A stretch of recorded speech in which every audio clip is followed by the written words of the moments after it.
How are you How doing? have you been holding up? Well, I'm all right. I'm beginning to get tired, We have but Susan here. I'm going to Su let Susan in. there she is. Hi, Hello. Susan. Hi. Hello. Hi.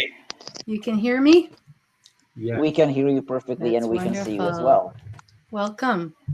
Yeah, you guys are when you're not on screen, are you taking a nap? That's what I want to know. I just returned from a little Good. rest. Power naps. Great. Yeah, that's I also changed important. my shirt Peter's a little more to fresh than I am. I will rest for a couple hours after you're done, Susan. Oh, all right. I'm So keeping you up. Okay. no, I've stayed up for you. That's what it is. So, quick introduction to those who potentially just joined now for Susan Winschenk, which was a wise decision. This is 24 hours of UX. This is a grassroots effort initiated from Geneva, Switzerland by Jesse Anton and myself, Peter Horvath. But by no means are we the organizers only, because there are 20 other groups just like ours who have been organizing 1-hour sessions or 1-hour talks. We have had Kuala Lumpur, we have had Nairobi, we have had Greece, Casablanca, all kinds of great places. And we also have had some great keynote speakers. And if I'm not mistaken, then Susan is our last keynote speaker.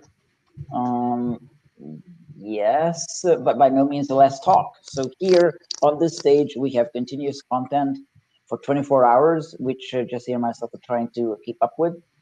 There is also, so this is Hopin, the platform that you just logged into. Welcome. So here you're able to see the stage, which you are on right now. You can go into sessions. So after every 1-hour presentation that we have here on the stage, there is an about 30-minute, more closer chat with the speakers and the organizers of the event before that, where you can also join by video and audio and ask questions directly. Here, you can also, of course, interact. You can, on the right side, you can write in a question that you have or a comment, so those are welcome. And Jesse, what am I forgetting? Yeah, well, I just wanted to welcome Susan, and maybe she and I can start a bookshelf competition right here and now. Who's going to win? I'll put that in the poll. Yeah, I've been following Susan since about 2014 when I started my agency here in Geneva, and I know that's very late. I should have followed her earlier. And for a long time, the most popular blog post on my site was the ROI of UX. And of course, I had Susan's fantastic video about that. So I'll post that somewhere here. If you haven't seen it, it's amazing. And of course, Susan is the author of so many books. I think, Susan, you've been actually writing about, voice interfaces since the early 2000s. I mean, Yeah, I was when with some of the talks before about voice interfaces, I was like, oh, yeah, this just taking me back. exactly. I mean, the thing here is that, and Jeff Patton could probably say the same thing. And I'm a certain age with a little bit of gray hair now, so I've lived it too. We reinvent ourselves all the time, but the same problems, the same challenges come up again because we're all humans, and we try to find new ways through, and we do things better over time. We learn. I must say, we are learning, but it's still that challenge and that adventure, and that's what keeps us, going to work and writing books and doing cool things. So, if you want to, I will also, while Susan's talking, post some of her works online. There, I really recommend it, folks. 100 Things Every Designer Should Know. That's like a tome. You should read it if you haven't. And I just want to say, if yeah. people are interested in that book, there's a second edition that just is coming out. So if you haven't bought it yet and you're going to buy it, just make sure you're getting the second edition. Okay, so wait for the second edition, and but anyway, when is it out? Links and It'll be shipping in about 2 weeks. It's available. You can order it, but it'll probably take about 2 weeks to get there. okay, cool. Awesome. And just before Susan starts, sorry, I added a poll for all of you who have been here for the New York talk. I've added a poll where you can express your opinion about how you liked it. So 5 options, 5-point scale. So please feel free to add your opinion and tell us how you liked it. And I'm gonna. We'll turn it over to Susan. She needs no more introduction. Here we go. Okay. Thank you. Welcome. So, you had mentioned before about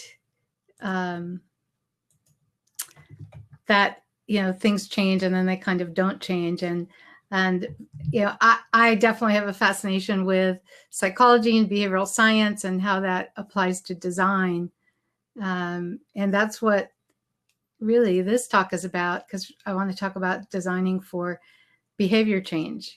How can we design, and how do we design for people to change their behavior? And there are so many different things I can talk about when I talk about this topic, and literally hundreds, and I can't talk about hundreds right now because we only have a limited amount of time. So I've picked some of my favorite ones that I thought might be especially good for this particular event and this particular audience. So let's dive in. So the first thing actually is a question, can you actually get people to change their behavior? And I ask that because I think we all have had our own personal experiences with perhaps behavior we wanted to change, our own behavior. And sometimes it seems like it's so hard to do that. Or I know, you've known people. I know you've known people where you're like, I just wish they could change that, and they want to change it, but it just seems so hard to change. So sometimes I think we have to back up and ask this question, is it even possible to do? And of course, I'm going to answer that yes, it is, but it's not necessarily an easy thing to do.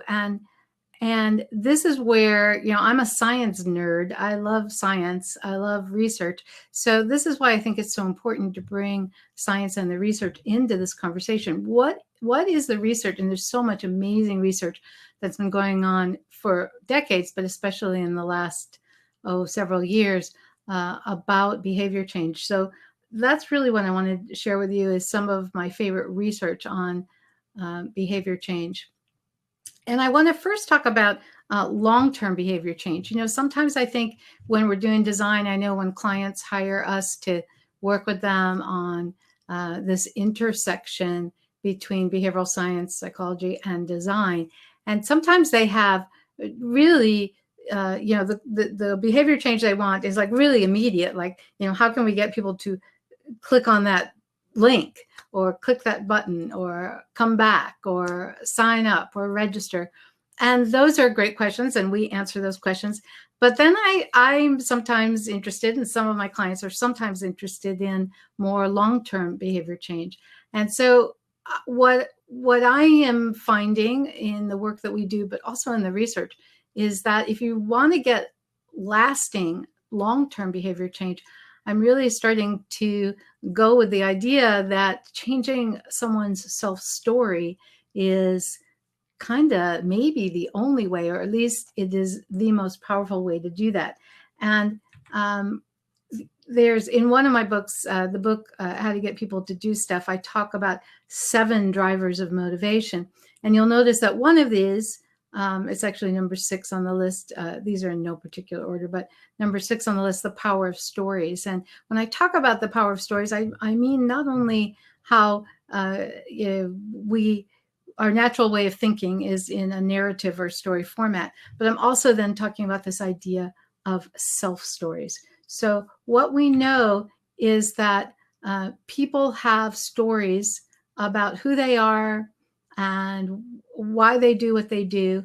And these stories they have about themselves drive their behavior. And this is a wonderful book. I have a picture up here of a book I didn't write. It's called Redirect. It's by Timothy Wilson. And he's a psychologist, a researcher. And in this book, he really covers this whole idea of self-stories. Now, I always tell people, especially if they're a designer, this book is not about design. This book, I mean, Dr. Wilson is a, psychology professor. And so, and his research focused a lot on young people, young adults, teenagers, students at risk. But if you read the book, it applies in general. He's talking about this general idea of self-stories. And what's really fascinating that the research he talks about in the book is the fact that you can get people to change their self-stories. And sometimes you can do that in quick and easy ways. And by showing a 20-minute video can get someone to totally change their own self-story. And there's several other techniques you can, if you can get people to take an action that a small action, really small action, but one that goes against the self-story they have about their own behavior. Any of you who remember in your Psychology 101 class that you may have taken in college, Leon Festinger and the idea of cognitive dissonance. When we take an action that doesn't go well with a self-story we have, it makes us uncomfortable. And so we're going to do one of two things. We'll either not take that action, which sometimes happens, or now that we've already taken the action, now our self-story has to change. I'm not the kind of person that engages in social protests. I'm just not. If you have that self-story about yourself, and yet there you are marching in one of the many protests that have been happening around the world, and all of a sudden it's like, oh wait, I just did that. Maybe I am the kind of person that does that. And a lot of this self-stories we have, a lot of the changes in the self-stories are happening unconsciously, so you may not even be aware of it. So if you haven't checked out this idea of self-stories, I highly recommend that you do, especially if you're trying to get people to change behavior. The strategies, by the way, the three main strategies are the one I just described, getting them to take a small action that goes against an operating self-story. And we sometimes call that, I call that the crack strategy, meaning you've made a little crack in their self-story. Or Timothy Wilson talks about story prompting, and he gives those examples of using video so that people, you prompt them with a new story. And then the third one he talks about in his book is story editing, how you can get people to consciously, when they're aware of self-stories, consciously edit them and change them. So if you want long-term big behavior change, self-stories are absolutely the best way to get that to happen, I believe, and so does Dr. Wilson. All right, I'm going to move on to the next one. Should you give people lots of choices? So where do you stand? You want someone to take an action, you want to change their behavior. Should you give them a lot of choices or a little bit of choices? So should you give people lots of choices? The answer is yes and no. So let me talk about why am I saying that? Yes and no. Because one thing we know about people is they like having a lot of choices. In fact, if any of you who've ever done design and you're designing a page and you're designing a screen and you aren't sure how much information to put on. Should I put on, how many products should I show on this page? And if you ask the target audience, how many of these would you like to see? They'll say, oh, show me all of them or as many as you can, right?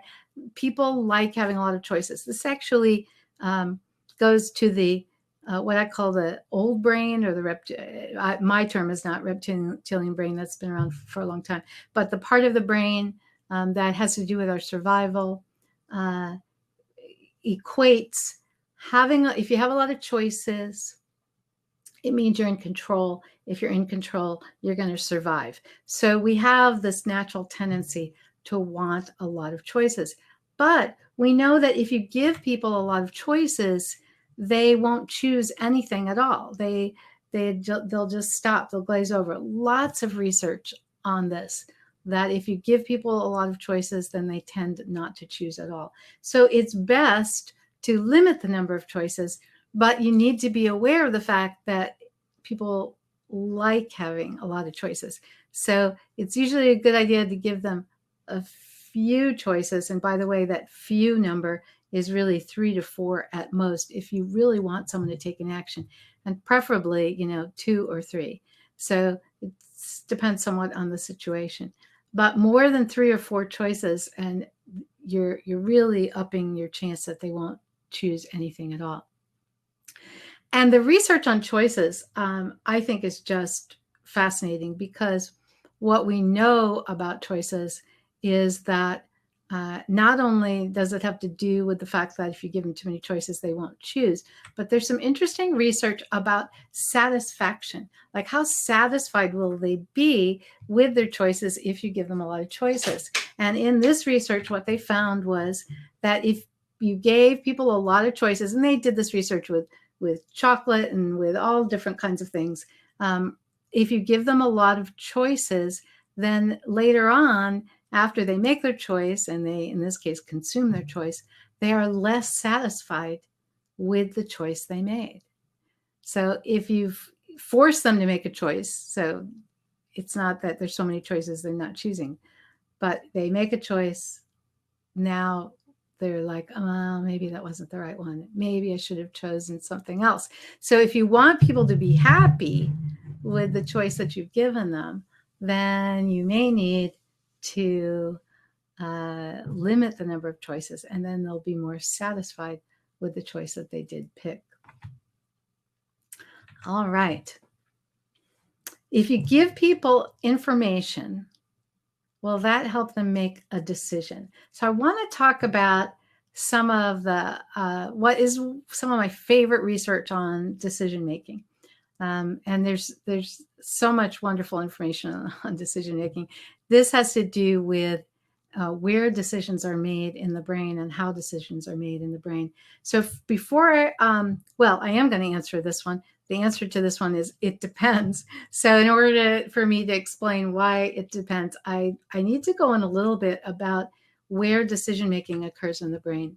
And the research is showing us that really there are kind of 2 basic types of decision.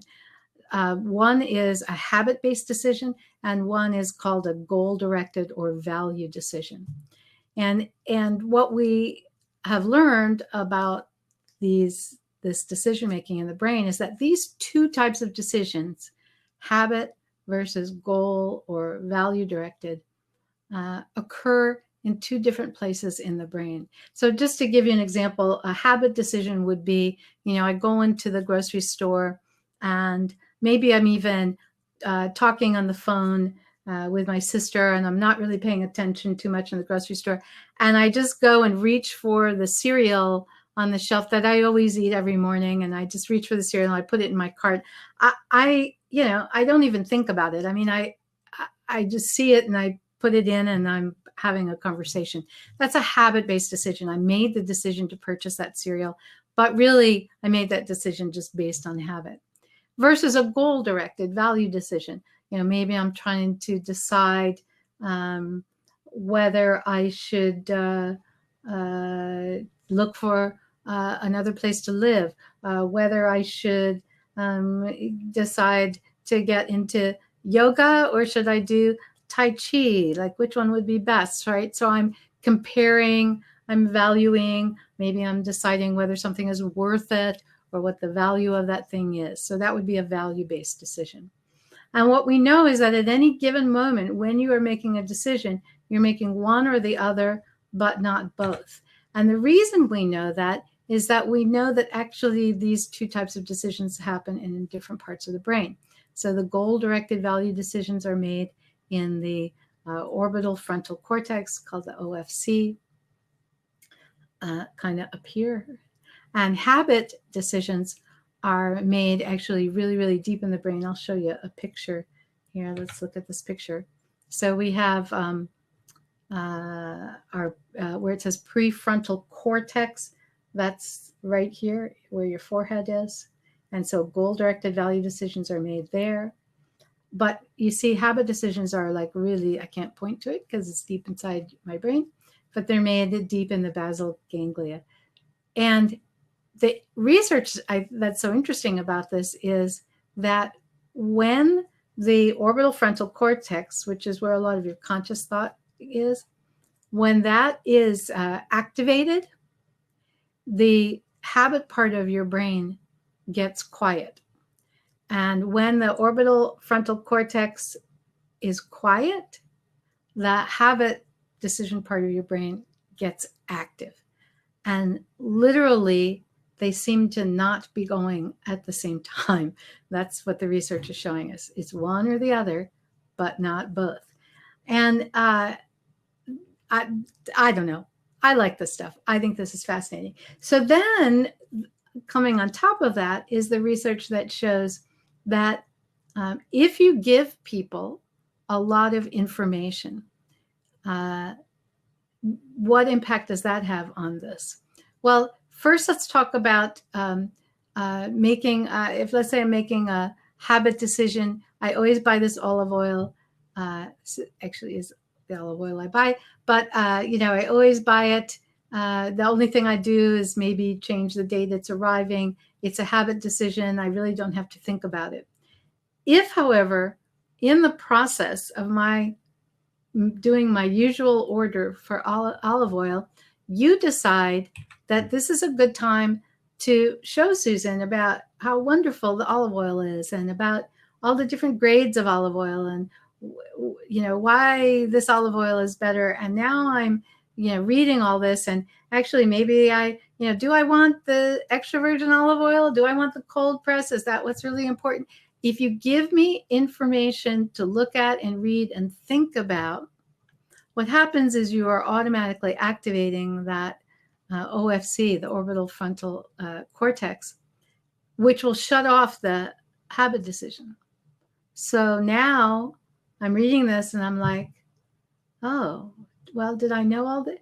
Do I really need, maybe I don't even need all this fancy olive oil. Maybe I'm spending too much money on olive oil, right? So you've interrupted my habit decision. So sometimes, I think we often think it's a good idea to give people lots and lots of information. They're going to be making a decision. Let's make sure we give them the information they need. And sometimes that might be a great idea, but sometimes that might actually, if it's a habit decision, you've actually kind of messed with the decision-making process. So you need to think about how much information or you should give someone, or if you should give them any information at all. If it's a habit decision, you might want to really lay back and not engage that orbital frontal cortex. All right, next up, I want to talk about rewards. Do rewards work as a motivator, as a way to change behavior? And the answer is actually not that much. And when we are brought in on consulting projects with clients, and it's so often that they'll say, because they're trying to change behavior and they want us to help them out, and they'll say, well, we tried giving our customers or our employees rewards for behavior, and it worked for a little while and then it didn't seem to work, right? And so sometimes they're actually asking us, what can we do so that our reward structure works better? And one of the first things that I need to let them know is that, well, first of all, I can help you set up the reward structure so it works better. However, I want to talk to you about why you're using rewards, and maybe rewards aren't the best thing to do. So what I want to do, though, is talk about some of my favorite research, favorite research by Robert Sapolsky, who actually is an anthropologist that studies animals, but he often translates his work into what does that mean for humans. So I know this is like a strange little drawing, but let me tell you the story of this and walk through it, because I think you'll find it interesting. I hope you do. So Sapolsky did this research with various animals, and he has three things here. On the bottom, it says signal, work, and reward. So here's what he would do. He would train whatever animal. Let's just say he's training rats. That's often done with rats. So he trains the rat that when the rat sees a signal, for instance, when a light comes on in the cage, that's the signal. If the rat runs to the other side of the cage and presses a bar, that's the work. Running to the other side of the cage and pressing the bar is the work. Then the rat will get a reward, which is usually like a food pellet. So there's a signal, there's the work, and then there's the reward. Now, what Sapolsky was interested in was the role of dopamine in this. Now, dopamine is a brain chemical. It's oftentimes thought of as like the pleasure chemical, like initially when dopamine was first discovered. Dopamine, by the way, is in the brain, it's in the body, it does all kinds of things. And initially it was thought of as like the pleasure chemical, like dopamine would be released when you get something really good to eat, or when you have sex, or anything that's really pleasurable releases dopamine. And that's a little bit true, but now that's not really the way we look at dopamine. So I'll say more about dopamine in a second, but what I want to show you is this chart, because Sapolsky found that when the signal, the light came on in the cage, and the rat then ran over to press the bar, the dopamine was released. If you look at this chart, when was it released? It wasn't released when the rat got the food pellet. It was released when the light went on. And what we know about, and then you can see that once the bar was pressed, then dopamine actually dropped. And by the time the reward came, there's pretty much no dopamine at all, and it didn't spike back up after the reward. And what this tells us is that it is anticipation that is causing the release of dopamine, not the reward, but the anticipation of the reward is what causes dopamine to be released. Now, one of the things we know about dopamine is that once it is released, it acts as a further motivator. So when dopamine is in the system, it makes you act, it makes you seek out, it makes you curious, it makes you want to check out more. And this is true for humans as well as rats. And in fact, I've talked in other talks I've given and in some of the writing I've done about getting in a dopamine loop, where you go you go online and you look at something on Google and you're looking up a particular piece of information, and then before you know it, a half an hour has gone by and you're off on some other topic. You got the little piece of information, and that likely triggered dopamine, and then that made you curious and want to do more, and so you did more, and then you anticipated more. And everything with our phones, when we get a little message, a little beep, anticipation, what's the message going to be, right? And this is what drives behavior even more than rewards do. So anticipation of a reward is actually more powerful in terms of behavior change than the reward itself. So, and then the other thing that I want to say about rewards is that I showed at one point those 7 drivers. Rewards are often the least powerful of those. Like the power of stories is much stronger motivator, as well as the need to belong is a much stronger motivator most of the time. Now, there are times when rewards are really effective. They're particularly effective with animals and toddlers. But with adults, they are not necessarily so as effective. And we also know that rewards can mess with or some of these other motivators, like the desire for mastery, which is a really powerful motivator, the fact that we all want to learn and grow. And we know that if you give rewards, it actually lessens the desire for mastery. It tamps it down. So that's why I said rewards, yeah, not that great of a thing to use for behavior change. And if you are going to use rewards for behavior change, then there's a whole science of rewards that I can't get into here, but you definitely want to check that out. But just remember, the anticipation of the reward is as important. And, if you think about it, these days when you order something, for instance, if you order something online, which is, by the way, okay, so back when Amazon, you guys, a lot of you guys are going to be too young to remember this, but when Amazon was first an IPO, when they did their initial public offering, I bought Amazon stock. I think it was 1998. I have to say, I was one of the regrets in my life was I let someone talk me into selling it shortly thereafter, which I should never have done. I should have held on to it. But the reason I bought it was, honestly, I figured that online shopping was going to be big. This is when online shopping was not very big. It wasn't much online shopping going on.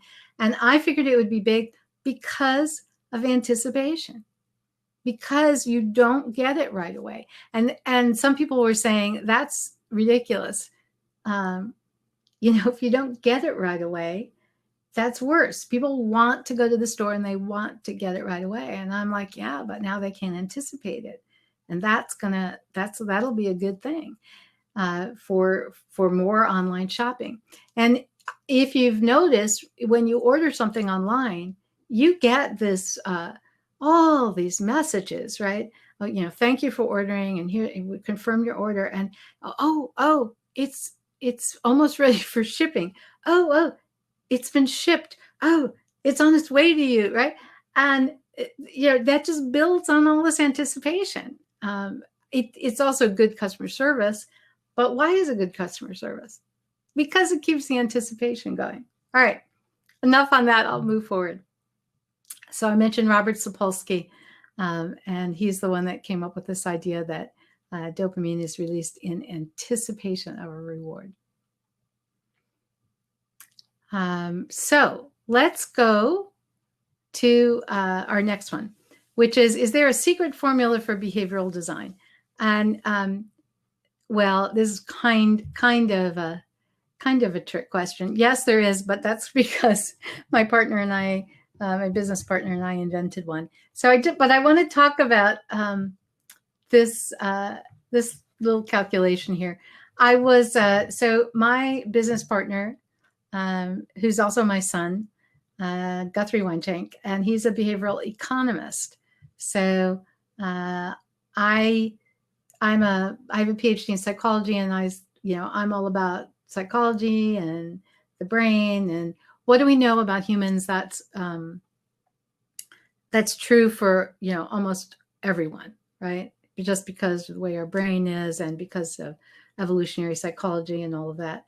And Guthrie specializes in behavioral economics, which is what do we know about the situation and the context that influences behavior, which is I think a really nice combination because we've got like kind of all sides of that behavioral science arc.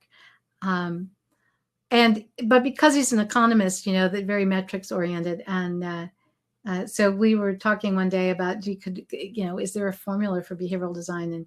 And we kind of came up with this. So it's not really that mathematical. So for those of you who don't like math, this will be fine.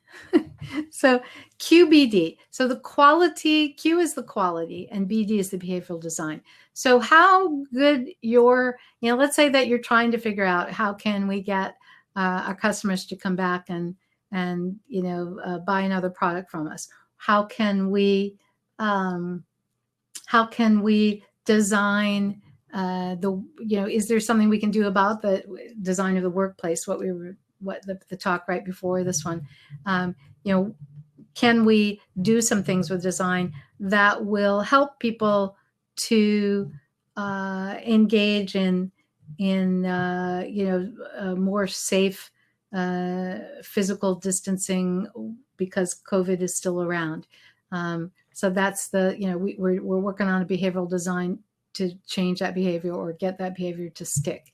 So the quality of the design that you create for whatever problem it is you're trying to solve or whatever behavior change you want depends on three things.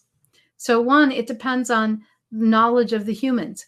And how well do you know about people in general, like what the research on decision making, or any of these things we've talked about. So how good a knowledge do you have about humans in general, and how good a knowledge do you have about the particular humans you're doing this behavioral design around? So knowledge of the humans.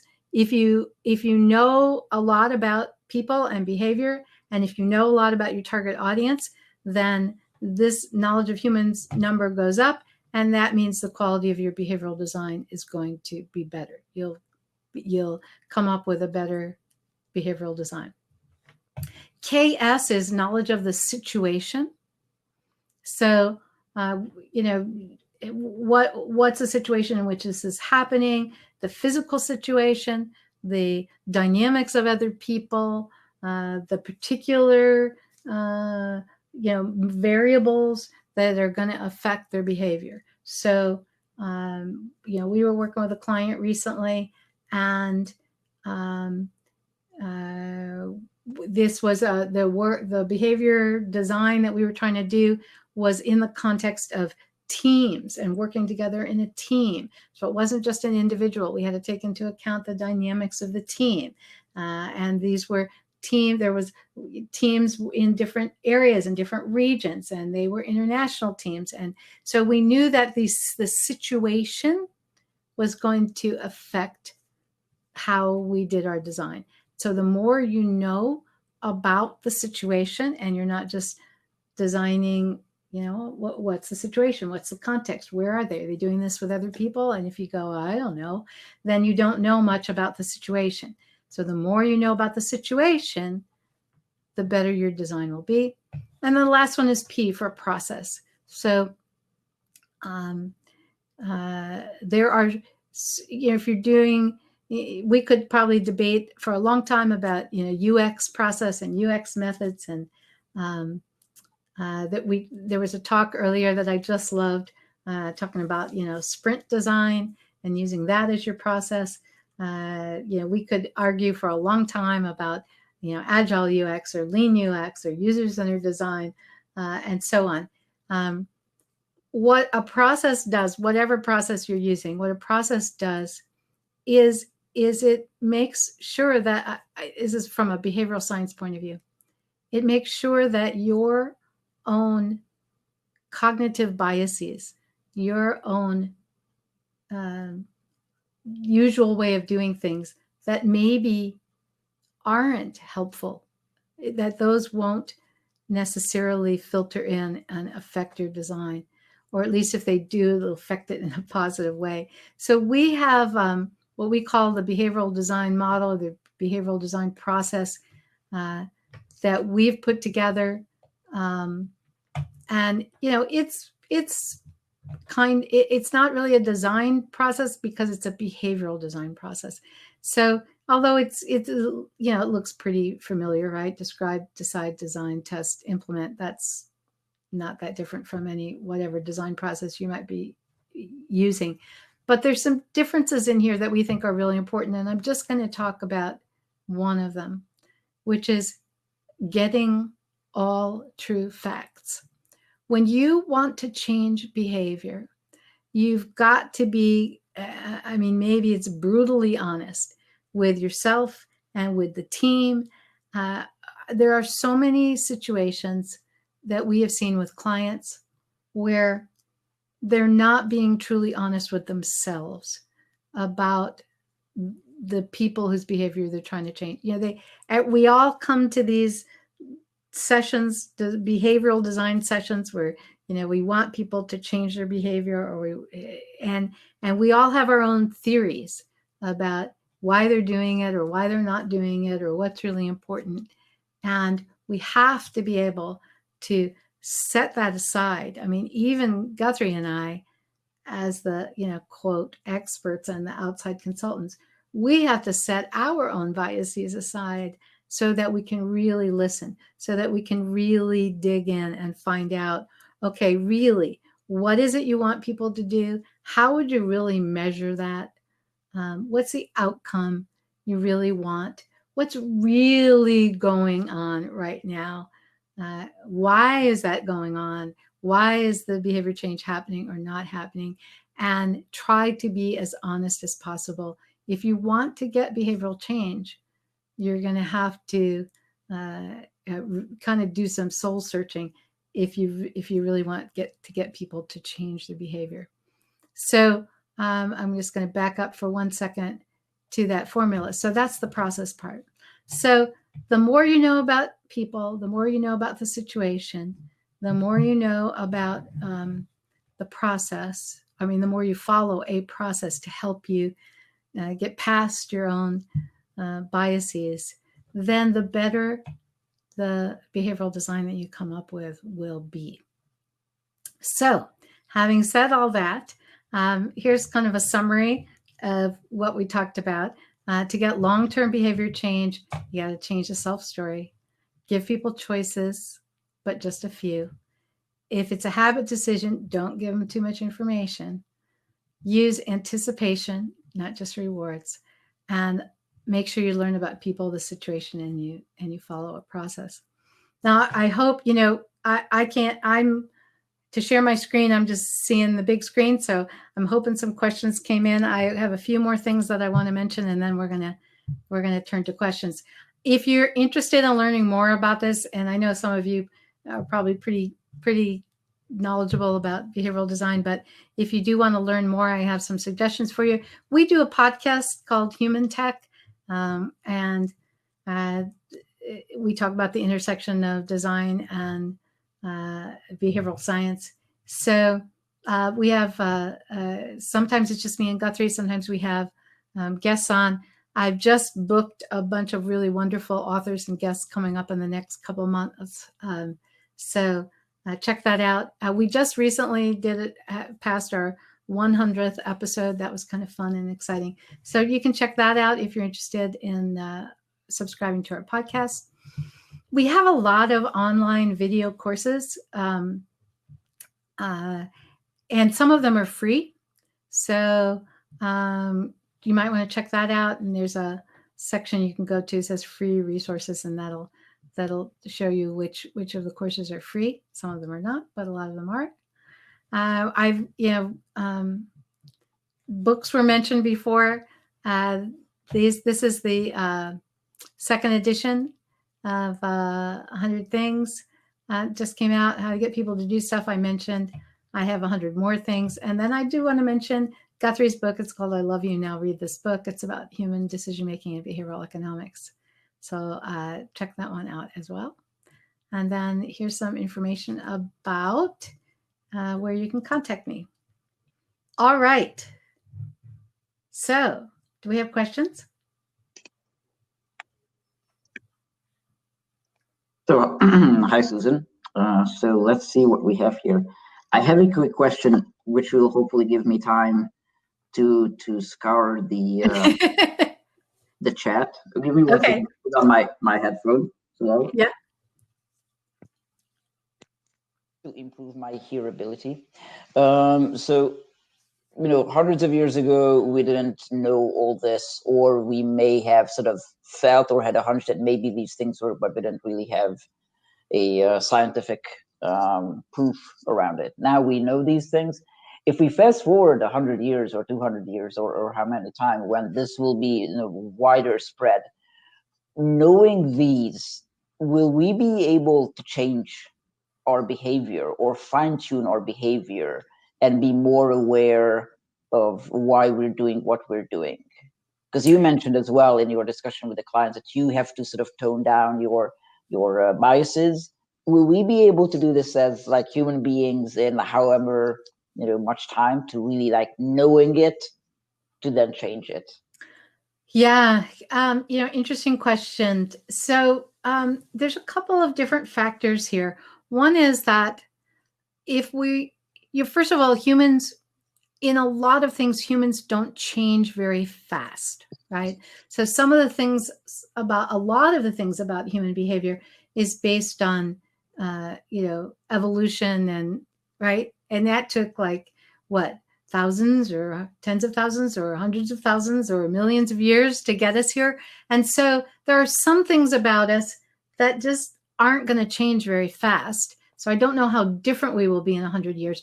There's actually some research that's showing that some things in evolution in general, and even about humans, change quickly, and some things change really slowly. And so we might be able to, in 100 years, we might be able to change some things. So that's one thing, is how fast will we change? That's a little different question than, will we gain enough knowledge about ourselves that we'll be able to perhaps change ourselves, or at least be more knowledgeable about what we're doing. We definitely will gain more knowledge. There's no doubt about it. We're on like a logarithmic scale of how quickly we're understanding our own human behavior. Having said that, though, it's one thing to understand. It's really different to change. It is not easy to put your own cognitive biases aside. It's really not easy. And sometimes people say, oh, you know all this stuff about human psychology, so therefore you must not fall prey to all these tendencies we have. And it's like, no, I do. I just perhaps recognize it more quickly afterwards than some people might. I'm like, oh, look at that. There I go. I just did the IKEA effect, and I didn't even realize it. So we're human, and this is the way we are. But I think we'll get better, and maybe we'll also then get better at developing processes to guard against our own biases. That's an improvement, right? Mm-hmm. So I think we will get better. I'm probably not going to be around in 100 years to find out, but I really wish I would be, because I would love to know where we end up with this. Well, we'll see. We'll see how maybe we will be around, maybe in a different form. We do have questions. So there's one. I'm very interested in the intersection of ethics and influencing others' actions, choices with behavioral psychology. Yeah. That's it. Yeah, that it's we talk about this a lot. It's a really important question. There's not a really easy, fast answer. So I will say that ethics are really, really important. Although this question about, how ethical is it to try and get behavior change? Are we manipulating people? Is that okay? Is it okay to so we don't want to call it manipulate, so then we call it nudge. Is that the same thing? If we're doing it to get them to change their behavior in a way that's healthy for them, is that okay? Is that not okay? Is it okay to get them to buy a new refrigerator when maybe they don't need one? These are questions that have been around as long as sales and marketing have been around, and advertising, which is a really long time. But I think that is very important, and especially as we get technologies and machines and AI that make all of this behavior nudging easier to do, we need to ask this question. And I think anyone who's working on a project in which the goal is to change behavior needs to ask this question. And the interesting way to ask the question, if you're in the field of design and you're in the field of UX, there's a tendency, because we've been trained and it's important, to think about, okay, how do I design for most people most of the time, right? 80% what do 80% of the people want to do 80% of the time, and I'm going to optimize for that. The question is the opposite when you need to deal with ethics. So a good way, and I got this from my business partner Guthrie. A good way to think about ethics is to not think about them in the middle, but to think about the ends. So the people that are the most vulnerable, the people that would be the most harmed by this behavior design, this manipulation you're thinking of, what is the harm to them? And even though it's like 2% of the population. So for instance, you're working on a financial app and you're going to see if you can get people to take out a bigger loan or put more of their money on long-term payment on the credit card. Is that something you should be doing? Is that something you want to do? And if you do that, you can say, well, for most people, that's fine. They're good at judging how much debt they should have. But you know what? There's this group of people, and it might be small, that are going to get into too much debt and get into trouble, and it's going to have a huge impact on their life. So that's the group you think of when you're making the ethical decision. It's really the old idea of, not old idea, but the idea of designing for extremes, basically. Yes, not exactly. The masses, but then the edge cases. Right. Mm-hmm. Another question: your views on ethics and how much is the similar? Your view on ethics and the business goal to get people addicted using behavioral design. So this is quite similar. Some people were mentioning Nir Eli's book as well, Hook. Any thoughts on that, on the process that he describes there, or? Yeah, I have you, and if Nir El is a colleague, he's great. It, and his new book Indistractable is a very, very good book.